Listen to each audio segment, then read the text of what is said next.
Hai, kita ketemu lagi di channel Dapur RX. Hari ini saya sedang membuat martabak manis yang mengembang dengan baik dan besar, walaupun adonannya hanya diaduk-aduk saja, dan cukup menggunakan 1 butir telur.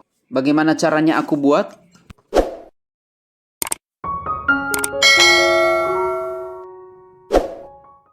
Pertama-tama, masukkan air ke dalam wadah yang sudah disiapkan sebelumnya.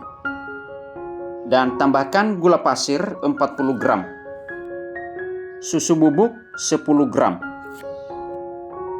Dan tambahkan juga ragi instan sebesar kepala korek api saja. Kemudian kita aduk-aduk supaya bisa larut dan tercampur dengan merata.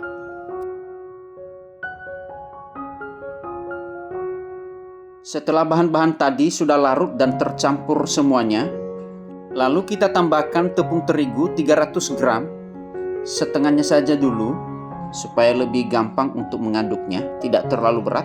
Sebenarnya tuang sekaligus juga tidak apa-apa. Saya menggunakan tepung terigu protein sedang ya. Oke, kita aduk-aduk. Kemudian kita tambahkan lagi sisanya, kita habiskan saja, dan kita aduk lagi.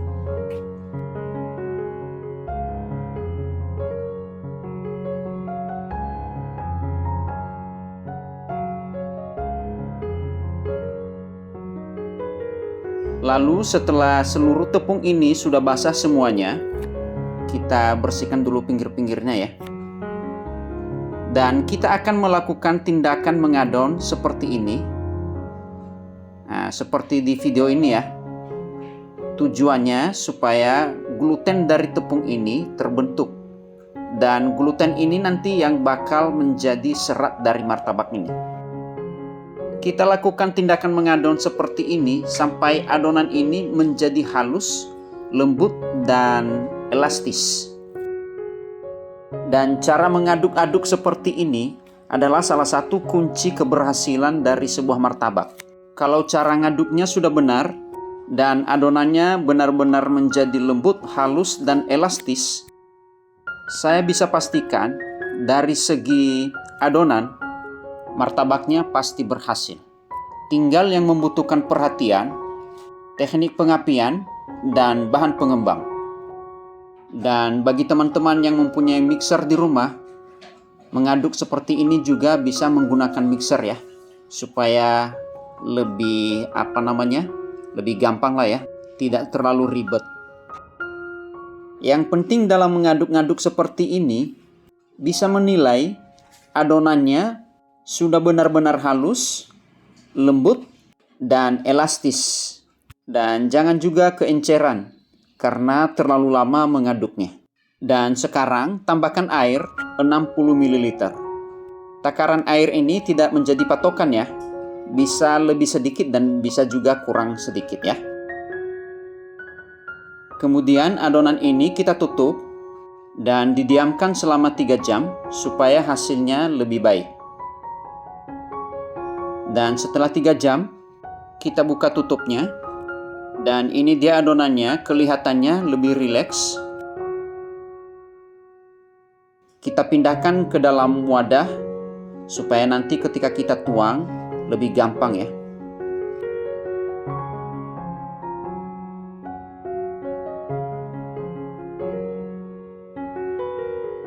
Masukkan 1 butir kuning telur. Siapkan 1 wadah dan masukkan soda kue 1/4 sendok teh dan juga baking powder sama 1/4 sendok teh. Kemudian tambahkan air kira-kira 2 sendok makan untuk melarutkan bahan-bahan ini. Kemudian kita kucek-kucek supaya tercampur dengan baik, tidak menggumpal, dan pastikan kedua bahan pengembang ini benar-benar masih aktif ya, supaya martabaknya mengembang dengan baik.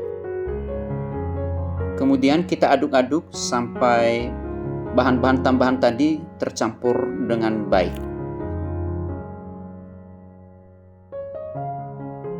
Oke, adonannya sudah siap untuk dipanggang. Loyangnya sudah dipanasin sebelumnya dan setelah itu kita pakai api kecil saja ya. Yang penting apinya standby saja. Adonan sebelum dituang kita kucek-kucek dulu ya.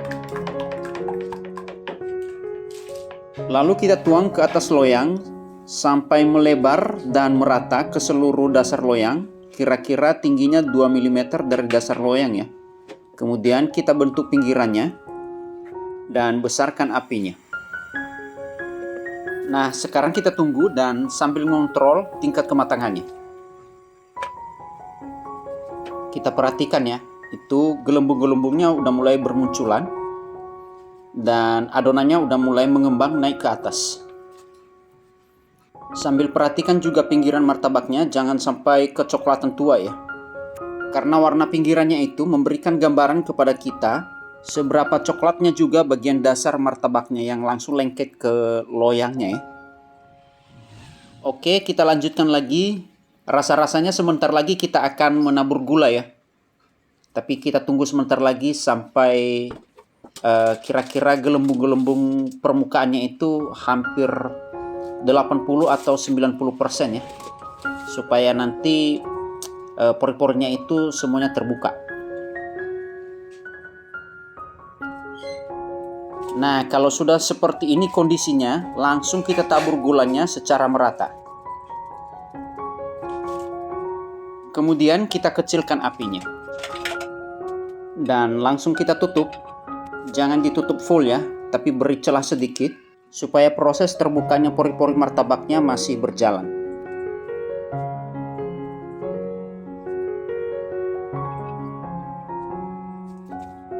Setelah pori-porinya sudah hampir semua terbuka, langsung kita tutup dengan full ya. Dan kita tunggu kira-kira setengah menit.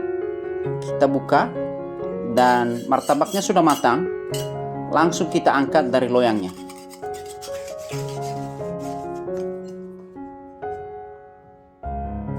Aduh, kepleset jatuh deh. Martabaknya jadi penyok. Maaf ya, martabaknya penyoknya. Saya kepleset jatuh tadi. Langsung kita berikan margarin selagi masih panas supaya margarinnya meleleh ya dan masuk ke dalam pori-pori martabaknya.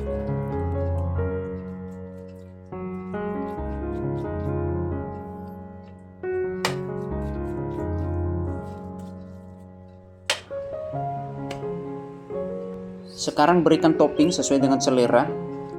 Saya menggunakan keju parut ya. Berikan susu kental manis. Dan bagi yang tidak begitu suka rasa manis berlebihan, susu kental manis ini bisa dikurangin ya. Dan bisa juga di skip saja.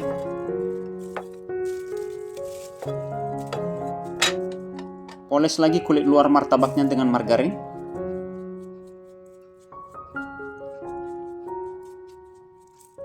Oke, saya putar dulu posisi martabaknya supaya menghadap kamera. Nah, ini dia martabaknya sudah jadi dan mengembang dengan baik. Oke, demikianlah video tutorial pembuatan martabak ini. Semoga bermanfaat. Dan saya mengucapkan terima kasih kepada yang sudah menonton sampai selesai. Dan jangan lupa like, comment, share, dan subscribe. Sampai jumpa di video-video berikutnya.